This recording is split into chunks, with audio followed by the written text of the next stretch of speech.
El tema de esta porción de la palabra, el perfecto amor. El perfecto amor. Hace un tiempo un pastor escribió un libro y dentro de ese libro él narró una historia acerca de algo que le impactó a él como ministro de Jesucristo. Y dice que él le hicieron una invitación a una radio cristiana, y dentro del programa que tiene esa radio, o que tenía esa radio, había una dedicada a la consejería espiritual. Se abrían los teléfonos y las llamadas entraban, preguntas en cuanto al tema espiritual de las personas que llamaban a ese lugar. Y después de que terminó el programa donde fue invitado, la persona que estaba al frente de la parte de la consejería espiritual tuvo un momento de plática con él y le preguntó a este hombre, que era el encargado de esa parte del programa dedicada a la consejería espiritual, le preguntó lo siguiente: ¿cómo conociste a Jesús? ¿Puedes decirme? Porque el trabajo que haces es muy importante. La gente te llama y te pregunta de temas espirituales. El pastor le preguntó: ¿cómo conociste a Jesús?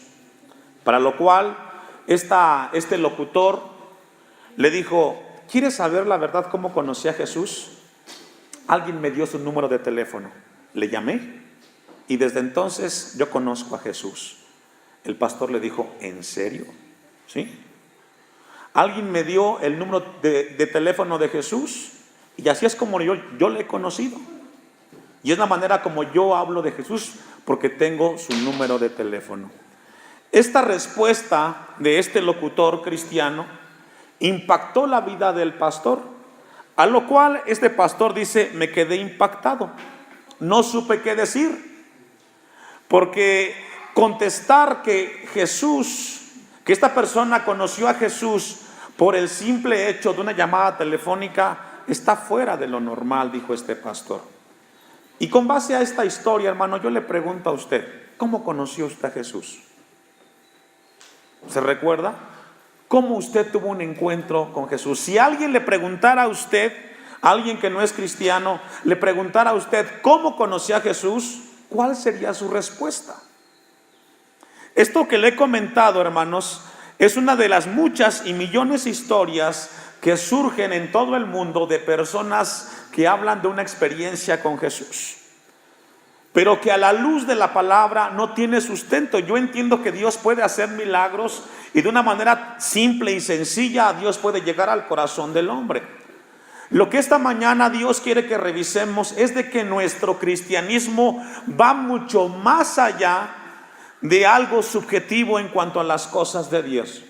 Por eso es que el apóstol Juan, cuando escribe esta parte de la porción de la palabra, lo que Dios quiere hablarnos es que el cristianismo va mucho más allá a ser parte de una iglesia o de llamarte cristiano, porque el ser cristiano pasa con un encuentro con Cristo Jesús, donde Él cambia tu vida y donde Dios viene a morar a tu corazón. La pregunta que surge es: ¿por qué mucha gente que ha recibido a Cristo como este locutor no son constantes en las cosas de Dios? ¿Se ha preguntado por qué la gente no es constante?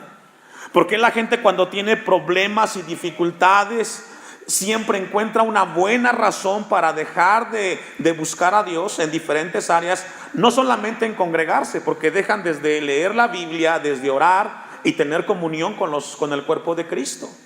Es una pregunta que yo me hacía en la semana mientras revisaba esta porción. ¿Por qué la gente en el tiempo presente somos tan inconstantes? ¿Por qué la iglesia experimenta un momento tan difícil donde la gente no tiene convicciones en las cosas de Dios? Y mucha de esa respuesta a esa pregunta es porque no ha habido un encuentro genuino con Cristo Jesús.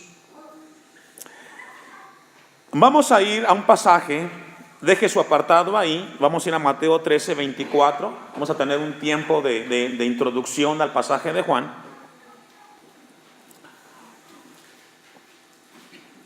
Sabe que este tema es muy importante acerca de nuestra vida cristiana. Yo he comentado regularmente a la iglesia, creo que nadie en este lugar viene a perder el tiempo. Usted no viene aquí solamente porque tiene que venir, usted viene aquí porque Dios le salvó y porque Dios quiere que usted conozca más de Él. Y si usted no es cristiano, usted viene aquí porque desea que Dios pueda cambiar y transformar su vida.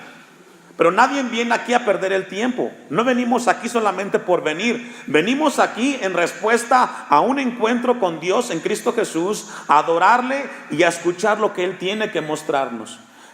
Tenemos un pasaje en Mateo 13, versículo 24, donde Jesús nos habla de un pasaje, de una parábola en la cual hay una siembra, donde se siembra una semilla que representa la palabra de Dios, y donde cae en un campo, y ese campo se levanta tanto el trigo como la cizaña. Dice el versículo 24, les refirió otra parábola diciendo: el reino de los cielos es semejante a un hombre que sembró buena semilla en su campo. Dice que un hombre, aquí hablando de Dios, sembró buena semilla. ¿En dónde? En el campo. Y el campo tiene que ver con las personas que escuchan el mensaje de Jesús. Una buena semilla. Mira, hermanos, aquí nos habla de algo que es hoy muy visto. Se predica mucho de Jesús y cae en los corazones de la gente que escucha. El versículo 25: pero mientras dormían los hombres, vino su enemigo y sembró cizaña entre el trigo y se fue. ¿Qué sembró? Cizaña. Y la cizaña es una planta, por decirlo así, que nace a la par del trigo y que se ve igual al trigo. La única diferencia es que la cizaña no tiene fruto y el trigo sí. Y esto nos habla de que entonces existe la posibilidad que donde se predica de Dios hay trigo y hay cizaña. Los dos tienen apariencia de ser hijos de Dios, pero uno de los dos no lleva fruto. Y el fruto es un cambio de vida, una conducta que glorifica a Dios. Versículo 26 dice que vino este enemigo y sembró cizaña y se fue. Y cuando salió la hierba y dio fruto, entonces apareció también la cizaña. Ahí están. 27. Vinieron entonces los siervos del padre de familia y le dijeron: Señor, ¿no sembraste buena semilla en tu campo? ¿De dónde pues tienes cizaña? Él les dijo: un enemigo ha hecho esto. ¿Un qué? Mire, Satanás es un enemigo vencido. Satanás fue vencido por Jesucristo en la cruz del Calvario cuando Él murió y resucitó. Lo que Satanás tiene como arma es engañar, distorsionar las verdades de Dios en los corazones de los que escuchan de Jesús. Es lo único que tiene. Y ese enemigo ha venido a muchas mentes de las personas en las iglesias y los ha sacado, hermanos. Yo le he dicho a la iglesia, la verdadera guerra espiritual sucede en la mente del ser humano. En la mente. Lo que usted escucha, lo que usted recibe, ahí tiene dos pensamientos. Y usted tiene que decidir entre lo que es de Dios y lo que no es de Dios. Pero dice aquí pasa que vino un enemigo y sembró. Dice el versículo 28. Él les dijo: un enemigo ha hecho esto. Y los siervos le dijeron: ¿quieres pues que vayamos y lo arrancamos? Habla de juicio. Él les dijo: no sea que al arrancar la cizaña arranquéis también con ella el trigo. 30. Dejad crecer juntamente lo uno y lo otro. ¿Hasta qué momento, hermanos? Es decir, Jesús en la parábola dijo: ¿sabes qué? No lo quites, déjalo. Ahí deja a los que son cristianos y los que no son cristianos. Pero al final habrá un momento en el cual serán separados y ahí serán vistos los que son y los que no son de Dios. Y esto debe de producir en usted y en mí, hermanos, una convicción que Jesús conoce nuestras vidas. Podemos engañar a la esposa de cómo vivimos, podemos engañar al esposo, pero a Dios no lo podemos engañar. Dios sabe lo que hay en tu corazón. Y esta mañana lo que Dios quiere no es evidenciarte, sino que estés convencido de que un día vas a entregar cuentas de lo que has escuchado de Dios a través de cada predicación. La palabra dice que dejaran al uno y al otro hasta la siega, y al tiempo de la siega yo diré a los segadores: recoged primero la cizaña y atadla en manojos. ¿Y qué? ¿Para qué? Y eso es juicio. Dios no puede ser burlado. No podemos jugar al cristianismo. No podemos jugar a que soy cristiano, hermano. Más vale que puedas esta mañana entender que es necesario o ser de Dios o no serlo. Porque a los tibios, dice la palabra, serán vomitados de la boca de Dios. Es mejor que te afiances en Dios o que le digas: Señor, yo no puedo seguir aparentando. Dice el versículo 30 al final: recoged primero la cizaña y atadle en manojos para quemarla, para recoger el trigo en mi granero. Lo que Jesús habla en esta parábola es: hay que esperar. Hay que esperar, hay que dejar que tanto el trigo como la cizaña vaya creciendo, pero llegará el momento en el cual los dos pasarán por el juicio y serán evidenciados. Ahora, ¿por qué le comparto esto, hermanos? Porque hoy como nunca la iglesia de Jesús en todo el mundo hace un esfuerzo grandísimo para predicar la palabra. Hoy, no solamente aquí en Timilpan, en muchos lugares del mundo, la iglesia a través de distintos programas, estrategias, se sigue predicando de Jesús. Hay muchos esfuerzos, hay mucha gente que muere en el intento, misioneros, pastores, etcétera, con el propósito de predicar de Jesús. Esta misma iglesia experimenta esto. Cada martes y cada domingo vienen familias de fuera para traer el mensaje a este lugar. Y usted no sabe lo que Dios ha puesto detrás de esas vidas para que sigamos viniendo. Y esto nos habla del amor de Dios para predicar la palabra en aquellos que no le conocen o en aquellos que no tienen un encuentro con Cristo Jesús. Pero que al final, hermanos, no podremos vivir o no podemos llegar con apariencia delante de Dios. En Mateo 7, 21 y 23 habla de un pasaje el cual nos habla de que Jesús al final pedirá cuentas. Los resultados, hermanos, hoy son muy fuertes en cuanto al tema de mucha gente que se llama cristiana pero que no lo son. Dice Mateo 7:21: no todo el que me dice Señor, Señor entrará en el reino de los cielos. Hay muchos así el día de hoy. La palabra es una advertencia. No basta con el hecho de congregarte. No es suficiente con el hecho de cantar cantos a Dios. No es suficiente con orar. No es suficiente con ser parte de una membresía. Es necesario un encuentro con el Cristo de la gloria. La palabra dice: no todo el que me dice Señor, Señor entrará en el reino de los cielos, sino el que hace la voluntad de mi Padre que está en los cielos. Hay que hacer, ¿qué, hermanos? La voluntad. Y para hacer la voluntad de Dios se requiere obediencia. Y hoy tristemente lo que más encontramos en las iglesias son cristianos desobedientes a la palabra de Dios. Tenemos cristianos que mienten, cristianos que no saben perdonar, cristianos rencorosos, cristianos que odian, cristianos que viven doble vida. Y hermano, hacer la voluntad de Dios tiene que ver con obediencia a la palabra de un Dios vivo. Y esto debe de estremecernos. Dice el 22, muchos, y aquí está lo trágico y lo importante: muchos me dirán en aquel día. Y estos muchos habla de un porcentaje muy alto. Significa que hay un porcentaje altísimo de los que son cizaña y no son trigo. Muchos me dirán en aquel día: Señor, Señor, no profetizamos en tu nombre, y en tu nombre echamos fuera demonios, y en tu nombre hicimos muchos milagros. Y esto nos habla de un porcentaje que en algún momento, como este locutor, pudo decir: yo le entregué mi vida a Cristo. Pero ¿sabes qué? Va mucho más allá de levantar la mano, aunque de esa manera le entregamos nuestra vida a Cristo. Pero lo que Dios quiere que revisemos esta mañana, que ser cristiano tiene que ver con un encuentro con Cristo Jesús. De modo que si alguien está en Cristo, nueva criatura es.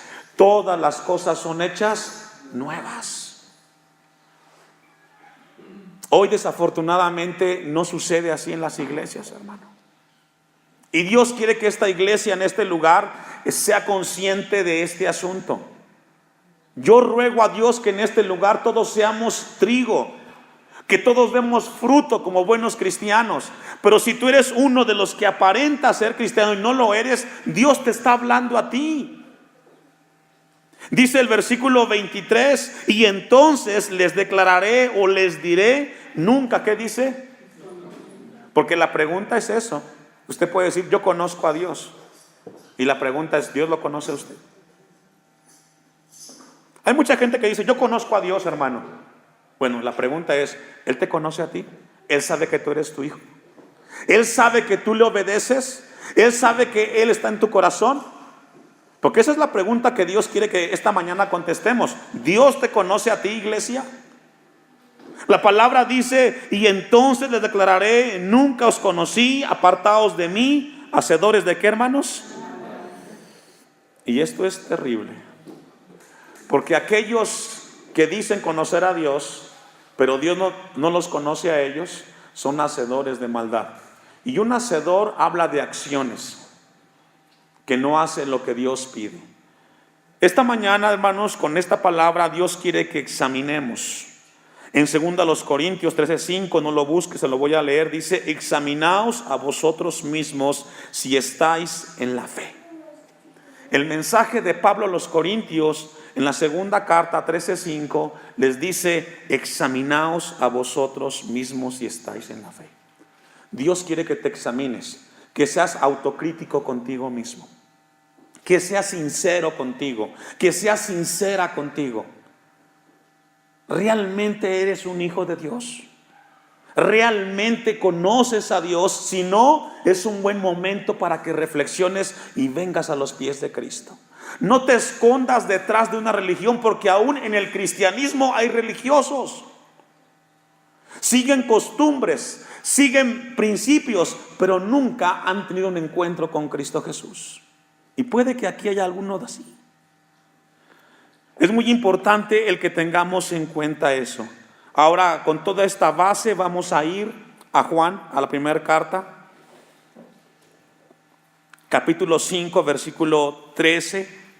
Porque lo que encontramos en la carta de Juan, iglesia, es que el apóstol Juan, inspirado por Dios, escribe una carta para aquellos oyentes, los cuales escucharían esta carta, se dieran cuenta de lo importante que es tener la certeza de conocer a Dios en Cristo Jesús. Que tú tengas la seguridad. Yo le he dicho a la iglesia, no vienes a perder el tiempo aquí a este lugar. Sería impensable e ilógico que vengas aquí solamente por venir. El apóstol Juan en 5:13, la primera carta, dice lo siguiente: estas cosas os he escrito a vosotros que creéis en el nombre del Hijo de Dios, a los que creen, para que sepáis, si logra ver, creer y saber, para que sepáis que tenéis vida eterna y para que creáis en el nombre del Hijo de Dios. Lo que el apóstol Juan es aquí, llamar a los cristianos a hacerse un autoexamen. Si tú dices que eres cristiano, tú debes de creer y tú debes de saber. Tú debes de saber si eres hijo de Dios o no eres hijo de Dios.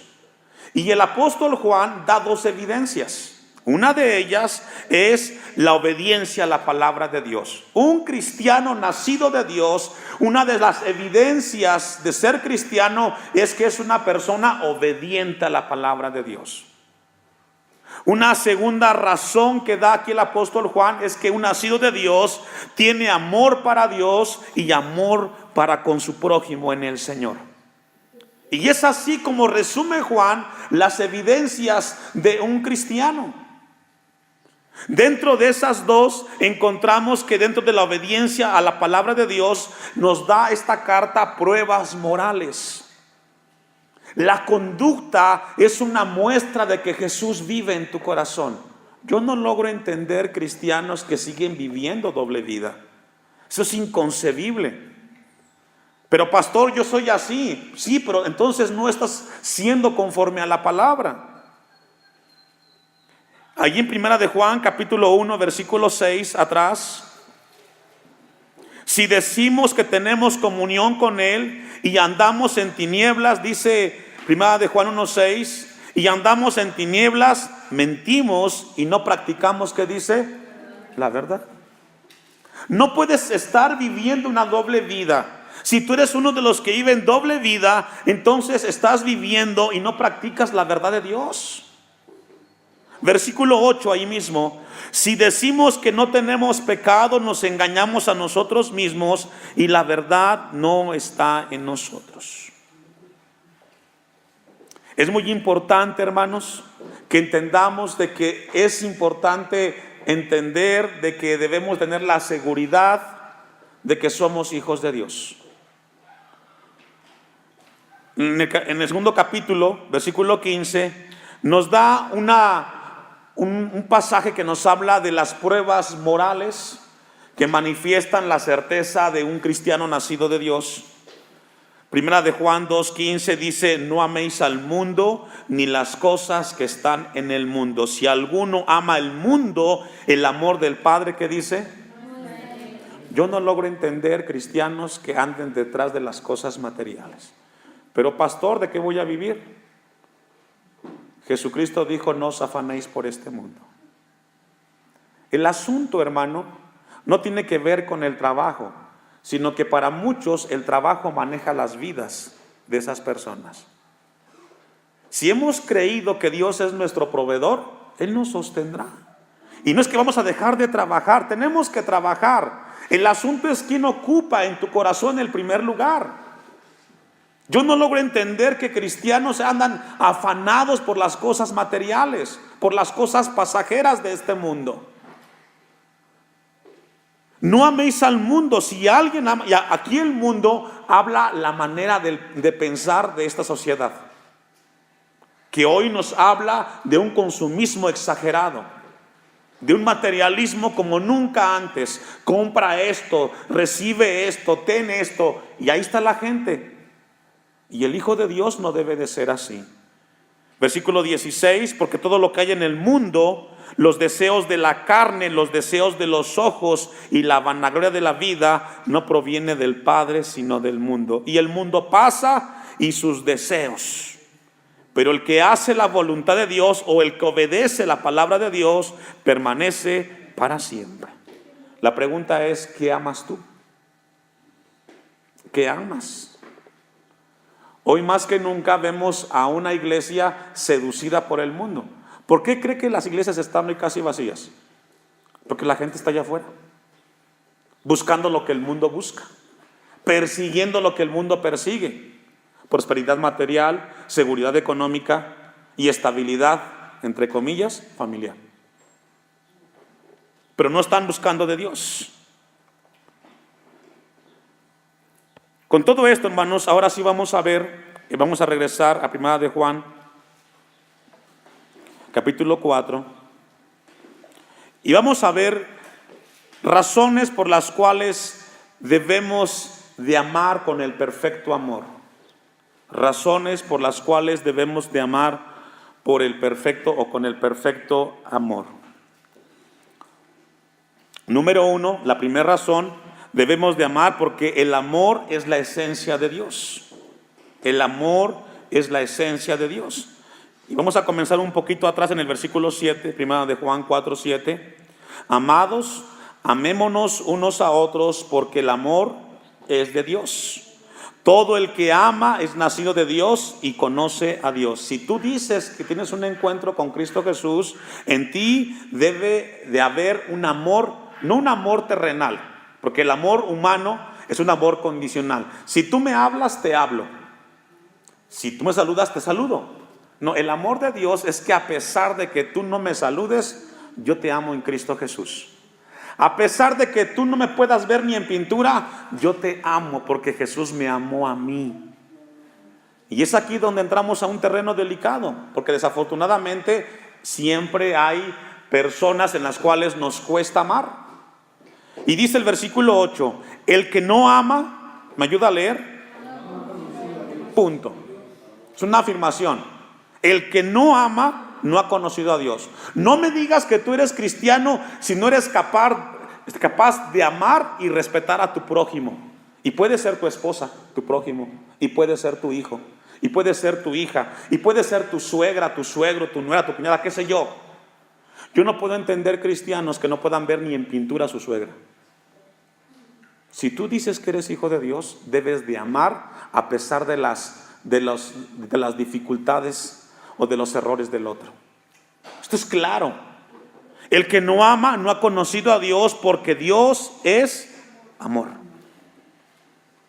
Si tú dices que en ti está el perfecto amor, debe de haber la esencia de Dios en tu corazón. Porque Dios ha puesto algo en ti. Mire lo que dice 1 de Pedro 1:4 y 1:23. Porque este amor que nos habla en 1 de Juan 4:7 nos habla de algo que hizo Dios en nuestros corazones. No es un amor humano, es un amor de Dios el que produce que amemos a los otros. A pesar de que no son perfectos, amamos a los demás. Dice 1 de Pedro 1:4, para una herencia incorruptible, incontaminada, inmarcesible, reservada en los cielos. ¿Para quiénes? Aquellos que conocen a Dios a través del amor. Si tú no tienes a Dios en tu corazón, tú nunca podrás ser parte de esta herencia que habla Pedro. Versículo 23. Siendo renacidos no de simiente corruptible, sino de ¿qué? Y habla de ese nacimiento en Cristo Jesús. No somos cualquier cosa, somos un milagro de Dios, el cual quitó el corazón de un hombre y puso el corazón mismo de Dios en nuestras vidas. Por eso ahora podemos amar a los demás. Dice el versículo 23, por la palabra de Dios que vive y permanece para siempre. Una segunda razón por la cual el amor es perfecto en aquellos que hemos nacido de Dios, es porque el amor es nuestro testimonio. ¿Es nuestro qué? Si algo va a impactar a San Andrés Timilpan, no serán las campañas de evangelismo, no serán las conferencias que se hagan aquí, ni tampoco los congresos. Lo que va a impactar esta comunidad es que los que aquí asistan den testimonio que Jesús es su Señor. Porque ¿de qué sirve que hagamos campañas si los que aquí asistimos vivimos como perros y gatos? Sabe el vecino que somos doble persona. Sabe el de la tienda que somos hipócritas. ¿De qué nos sirve la campaña? De nada. Versículo 12. Porque el amor es nuestro testimonio. La segunda razón. 1 de Juan 4:12. Nadie ha visto jamás a Dios. Si nos amamos unos a otros, Dios permanece en nosotros y su amor se ha perfeccionado en nosotros. Y aquí tenemos una pregunta que hay que contestarla. En el versículo 12, nadie ha visto a Dios jamás.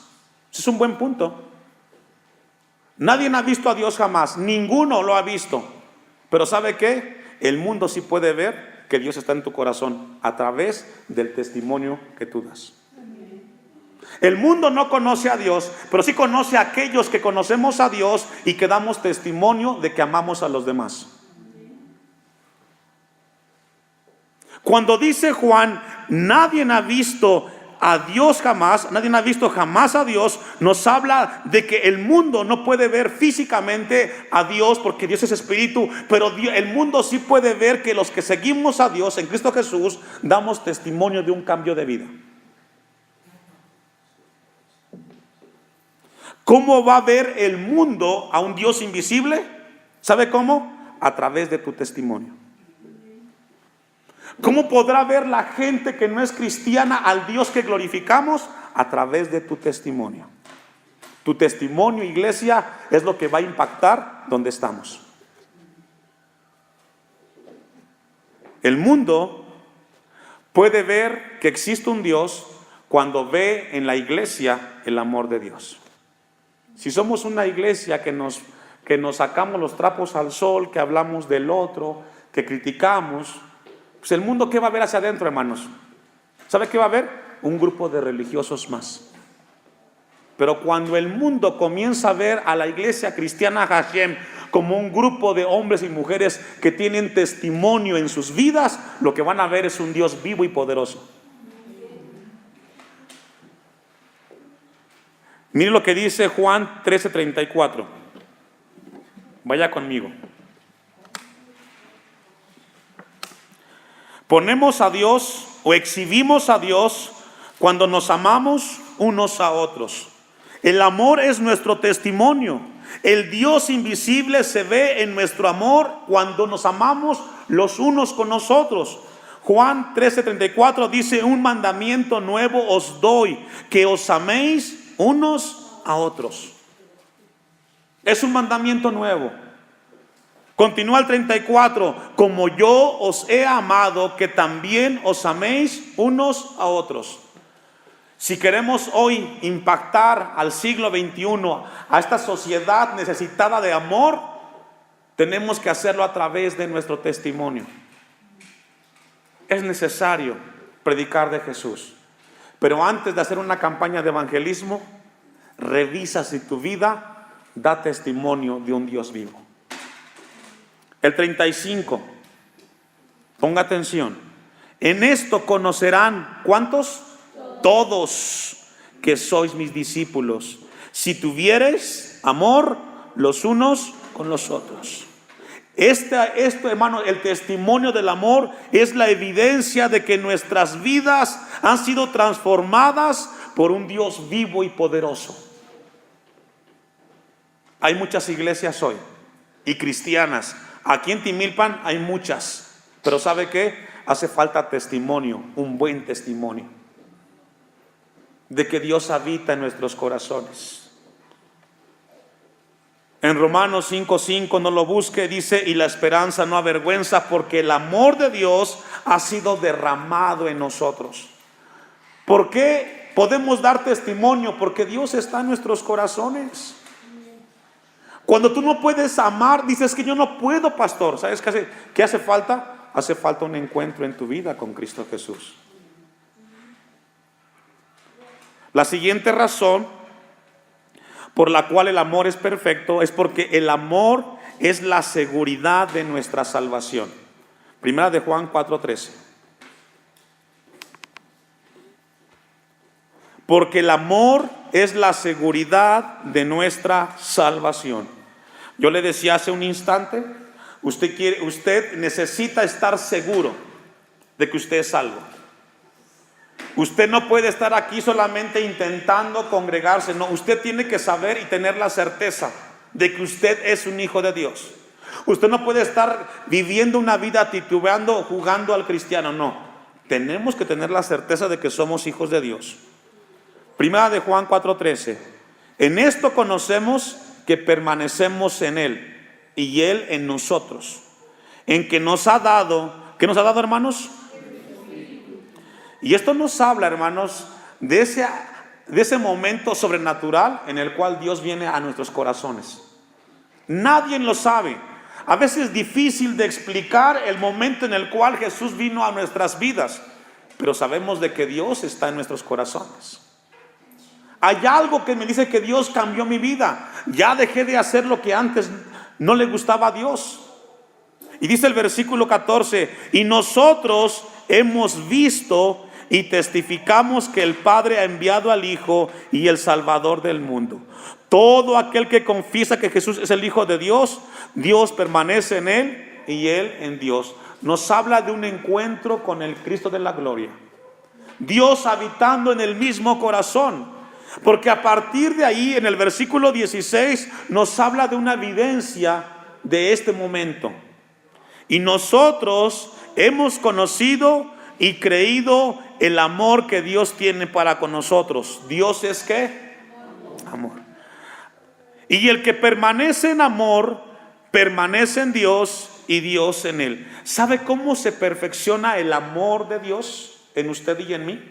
¿Sabe usted cómo yo sé que el perfecto amor de Dios está en mi vida?